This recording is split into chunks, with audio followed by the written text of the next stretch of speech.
এই চাপানো সংস্কার কেউ মানবে না। এই জুলাই আন্দোলনের শুধু না, তার আগের থেকে হাসিনা সরকারের বিরুদ্ধে যে কোনো আন্দোলনে যে কোনো সময় যে কোনো পক্ষ জাতীয় পার্টি সোচ্চার ছিল। সামনের দিকে সবাই মিলে আমরা একটি নিরপেক্ষ সরকার চাই কি চাই না। নিরপেক্ষ সরকারের অধীনে যদি একটা স্বাভাবিক নির্বাচন হয়, সেখানে জনগণ ঠিক করে যা কাকে কাকে কোথায় দিবে, সেইভাবে যদি একটা দেশ পরিচালিত হয়, সেই নির্বাচিত সরকার সঠিক অর্থেই দেশ পরিচালনা করতে পারবে। কারণ সবাই তখন শান্তিপূর্ণ পরিবেশ, সবাই স্থিতিশীলতার গ্যারান্টি অনেক বেশি থাকে।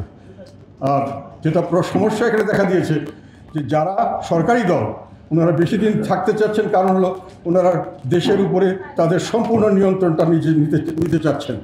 তো দেশটাকে তারা একেবারে কবজাগত করতে চাচ্ছেন। বান্ডেল থাকলে প্রতি সেনমানিতে টাকা বাঁচবে।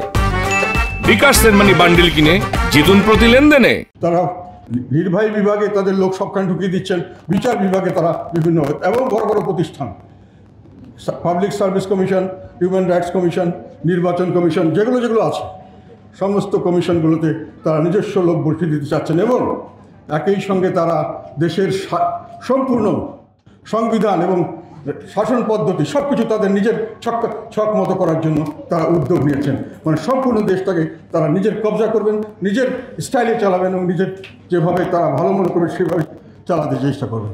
এই উদ্দেশ্যে তারা সময় চাচ্ছেন, যত বেশি সময় পাবে তারা শক্তিশালীভাবে করতে পারবেন।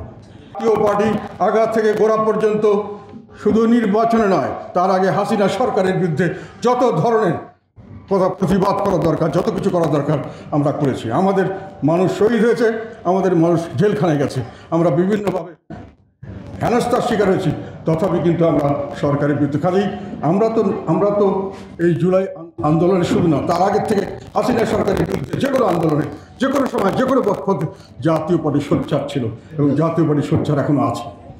ফলে এইভাবে করে তারা নিজস্ব একটা কাঠামো তৈরি করে সেই কাঠামোতে তারা দেশকে সম্পূর্ণভাবে নিজস্ব ধ্যান ধারণা নিয়ে চালাবেন, সেইভাবে সব কিছু পরিবর্তন করবেন, এইটা আমরা মানতে পারি না। আমি মনে করি জনগণ তাদের কাউকে এই ম্যান্ডেট দেয় নাই।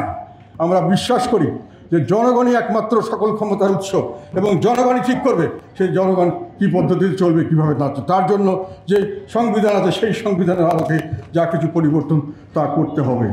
আমি এই কারণেই আমাদের কথা হলো যে সংস্কারের কথা বলা হচ্ছে মুষ্টিমেয় মানুষের সমর্থনে, সেই সংস্কারকে যদি জোর করে চাপিয়ে দেওয়া হয়, এই চাপানো সংস্কার কেউ মানবে না।